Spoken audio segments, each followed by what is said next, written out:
Welcome back, ladies and gentlemen, to our review of Protocol. If you like this video, please give it a thumbs up, share it, and subscribe to our channel.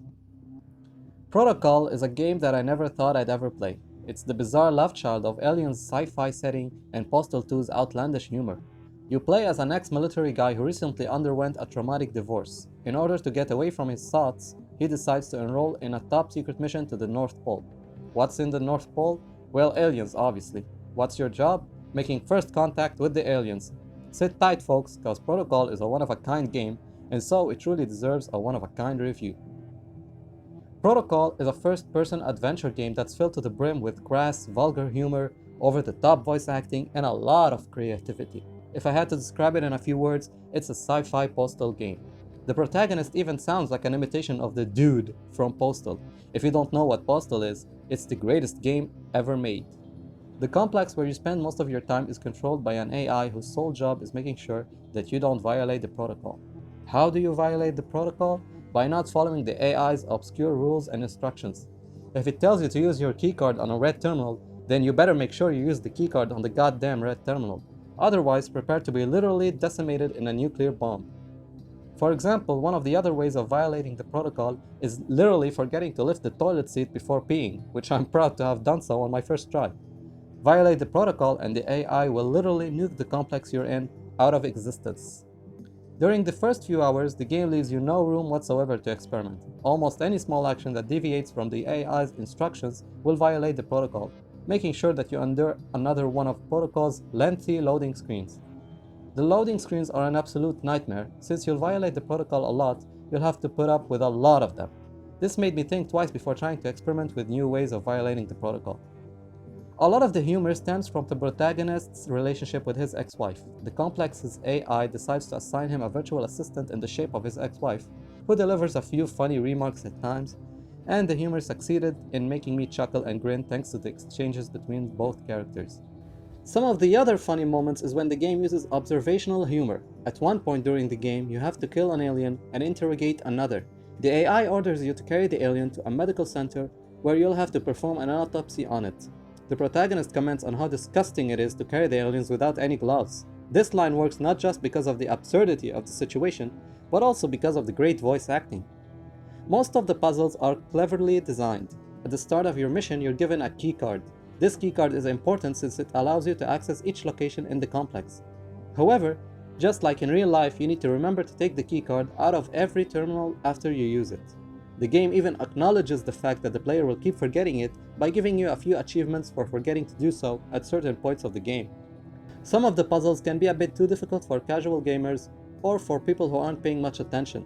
The game requires you at times to remember something from the previous puzzle that you didn't know you were supposed to remember.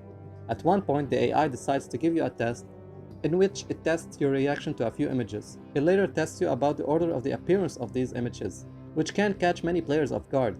There's also a few notes scattered around the complex, and they act as another way of delivering the game's humor. One of the early game notes is a man who's angry that his superiors sent him beer when he asked for alcohol. He's in the North Pole, and they sent him beer instead of any other warming alcohol.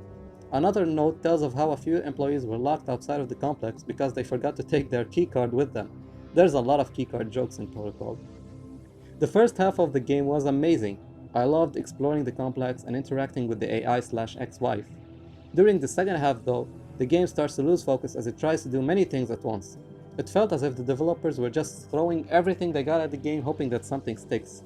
It goes so off rails and so wacky in its later chapters that it might literally cause some people to stop playing it altogether.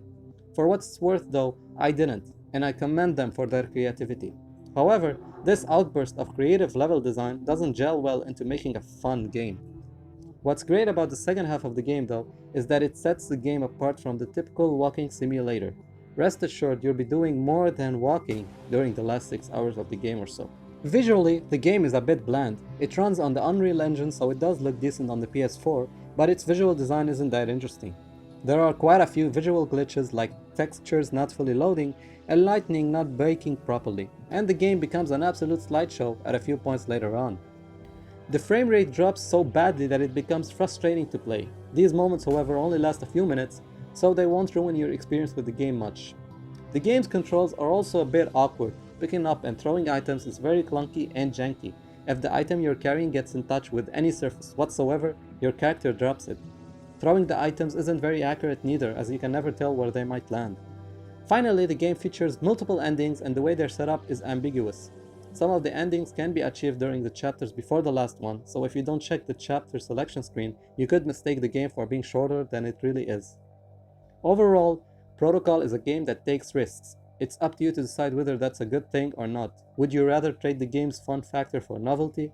Or would you rather the game stick to what it does best? I, for one, enjoyed Protocol very much, but I also understand that these design choices can be off-putting to some. I'm sure that there's an audience for games like these, and I'm one of them. I grew up on Postal 2, so I'm a big fan of satire and outlandish humor. The first 6 hours or so were very entertaining, and there was quite a few laugh-out-loud moments in them. I wasn't a big fan of the second half of the game, but it did a decent enough job. Protocol is a game that I'm so glad to have experienced, but it's definitely not for everyone. And this was it for our review of Protocol. We hope that you liked it, ladies and gentlemen, and we'll see you next time.